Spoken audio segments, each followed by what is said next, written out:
নিরামিষ দিনে বাঙালির পাতে কিন্তু পনিরটা এখন বেশ পছন্দের তালিকায় পৌঁছে গেছে। আমরা সকলেই নিরামিষে পনির খেতে খুব পছন্দ করি, আর এটাও চেষ্টা করি যে খুব সহজে কিভাবে আমরা রোজকার রান্নার তালিকায় রান্নাটা রাখতে পারি। নমস্কার বন্ধুরা, রসনালয়ে আপনাদের অনেক স্বাগত। আজ আমি আপনাদের সঙ্গে শেয়ার করব আলু পনিরের ডালনার রেসিপি। তো চলুন তার জন্য রেসিপিটা পুরোটা দেখে নেওয়া যাক। প্রথমে আমি এখানে 500 গ্রাম পনির নিয়েছি। পনিরগুলোকে বেশ সুন্দর করে চৌকো টুকরো করে বড় বড় করেই কেটে নেব। পনিরটাকে একটু বড় করে কাটলে কিন্তু ভাজার পর বেশ সুন্দর দেখতে হয়, আর পনির ভাজার পর কিন্তু সাইজটা একটু ছোট হয়ে যায়। তাই একটু বড় বড় টুকরো করে পনিরগুলোকে একদম চৌকো চৌকো করে সুন্দর করে কেটে নেব।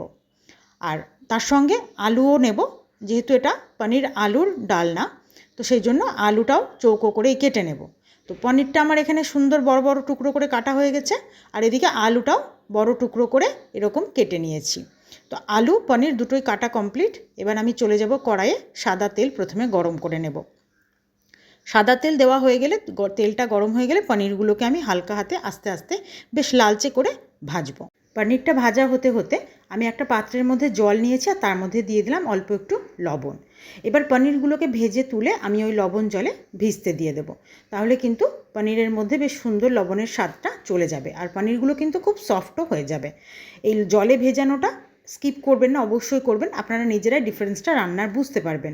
দেখবেন পনিরটা বেশ সুন্দর সফট হয় এতে, আর পনিরের মধ্যে কিন্তু বেশ লবণের স্বাদটা ভালোভাবে চলে যায়।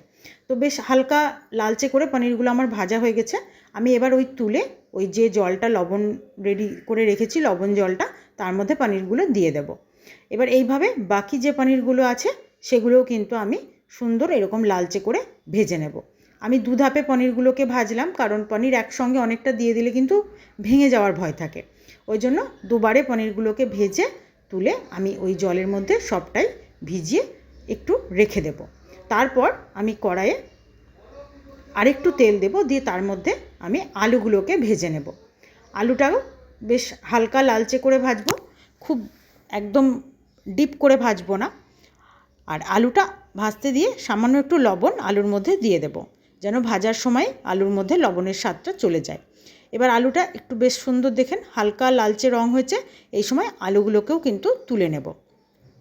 তারপর ওই কড়াইয়ের মধ্যেই আমি বাকি তেল দেব, কিন্তু তার আগে আমি আলুটা ভেজে তুলে নিয়ে মশলা কয়েকটা রেডি করে নিই, কারণ এবার কড়াইয়ে তো মশলা দিতে হবে।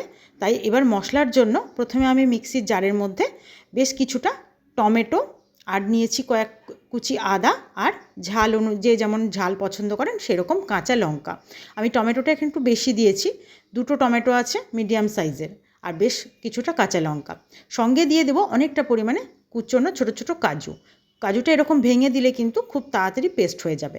এবার এর মধ্যে একটু জল দিয়ে এটাকে একটু ভালো করে পেস্ট করে নেব, একদম স্মুথ পেস্ট। সবগুলো একসঙ্গে করছি আমি, ওই যে প্রথমেই বলেছি রান্নাটা ঝটপট কিভাবে করা যায় সেই ব্যবস্থা। তো পেস্টটা হয়ে গেল। এবার একটা পাত্রের মধ্যে 1 চামচ জিরে গুঁড়ো, 1 চামচ ধনে গুঁড়ো, হাফ চামচ হলুদ গুঁড়ো, আর হাফ চামচ কাশ্মীরি লঙ্কা গুঁড়ো, এই 4টে দিয়ে একটু জল দিয়ে ভালো করে গুলে রেডি করে রাখবো। খুব সহজে রান্না যেহেতু বললাম, তো ঝটপট মশলা দুটো রেডি করে নিলাম। এবার আমি কড়াইয়ে যে তেলটা আছে সেই তেলের মধ্যে দিয়ে দেবো একটু জিরে ফোড়ন, আর জিরে ফোড়নের দেবো সঙ্গে দেবো একটু তেজপাতা।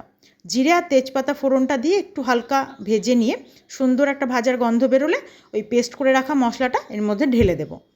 ঢেলে দিয়ে একটু হালকা করে রান্না করব, মানে একটু কষিয়ে নেব। হালকা কষিয়ে নিয়ে যে মশলাটা গুলে রেখেছি, মানে শুকনো মশলাগুলো, সেইগুলোকে এর মধ্যে ঢেলে দেব। মশলার মিশ্রণটা দিয়ে আমি এটাকে ভালো করে আস্তে আস্তে নাড়ব। তারপর আমি মিক্সির জারটার মধ্যে একটু জল দিয়ে সেটার মধ্যে জলটা এর মধ্যে ঢেলে দেব, যেন মশলাটা খুব ভালোভাবে কষানো হয়ে যায়। তারপর আমি এটাকে আস্তে আস্তে কষাতে থাকব। দেখুন মশলার রঙটা কত সুন্দর হয়েছে। এবার এর মধ্যে আমি দিয়ে দেব স্বাদ অনুযায়ী লবণ, আর দেব অল্প একটু চিনি। লবণ চিনি দুটোই দেওয়া হয়ে গেল। এরপর মশলাটা একটু ভালোভাবে কষানো হয়ে গেলে ভেজে রাখা আলুগুলো আমি এর মধ্যে দিয়ে দেব। ভেজে রাখা আলুগুলো দিয়ে কিন্তু বেশ কিছুক্ষণ একটু মিশিয়ে নেব ভালোভাবে। তারপর যে পনিরটা ভিজিয়ে রেখেছি জলে, আমি সেই জলটা সমেতই কিন্তু পনিরটা এর মধ্যে ঢেলে দেব। জলটাকে আর নষ্ট করব না, কারণ জলের মধ্যে পনির ভাজা তেলগুলো সঙ্গে লবণ দুটোই আছে, তাই ওই জলটা সমেতই আমি এই রান্নার মধ্যে দিয়ে দেব, কারণ আলাদা ওপর থেকে জল দিতে হতো, সেটা আর আমি দেব না, এই জলটাই এই রান্নায় ব্যবহার করব। এবার খুব ভালোভাবে নিচ থেকে মিশিয়ে নেব। পনির আলু সব একসঙ্গে ভালোভাবে মিশে গেলে আমি একটু ঢাকা দিয়ে কিছুক্ষণ রান্না করে নেব। ফুটে উঠলে, বেশ সুন্দরভাবে যখন ফুটে উঠবে, আগে এই ঢাকাটা খুলে আমাকে চেক করে নিতে হবে যে আলুটা সেদ্ধ হয়ে আছে কি না, কারণ পনির তো সুন্দর নরম হয়ে গেছে লবণ জলে ভেজানোর জন্য। এখন শুধু দেখে নিতে হবে আলুটা নরম হলেই কিন্তু আমাদের রান্না হয়ে যাবে। আর দেখুন ঝোলটা বেশ সুন্দর কিন্তু ঘন হয়ে গেছে। এবার আমি হাতে একটু কাসুরি মেথি আগে থেকে একটু গরম করে রেখেছিলাম, সেটাকে একটুখানি হাতে ক্রাশ করে ওপর থেকে দিয়ে দেব, সুন্দর একটা গন্ধ বেরোবে। আর তারপর দিয়ে দেবো কয়েকটা কাঁচা লঙ্কা, আর দিয়ে দেবো 1 চামচ ঘি। নিরামিষ রান্নায় এই শেষে যদি এই কাঁচা লঙ্কা, ঘি, কাসুরি মেথি আর দিয়ে দেবো অল্প একটু গরম মশলা গুঁড়ো, এই 4টে দিয়ে ঢাকা দিয়ে একটু রেস্টে রেখে নামালে না, এই রান্নার গন্ধ, স্বাদ যেন মনে হয় দ্বিগুণ হয়ে যাচ্ছে।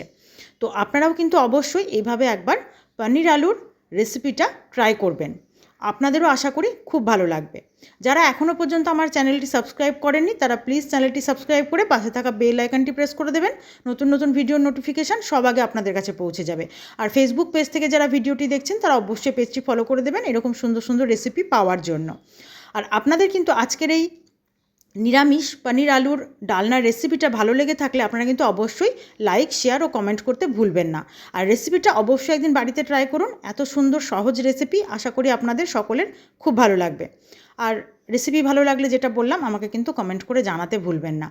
আর গরমে আপনারা সকলে সুস্থ থাকুন, ভালো থাকুন, আবারও নতুন রেসিপির সঙ্গে চলে আসবো আপনাদের সামনে। আজ এই পর্যন্তই, ধন্যবাদ।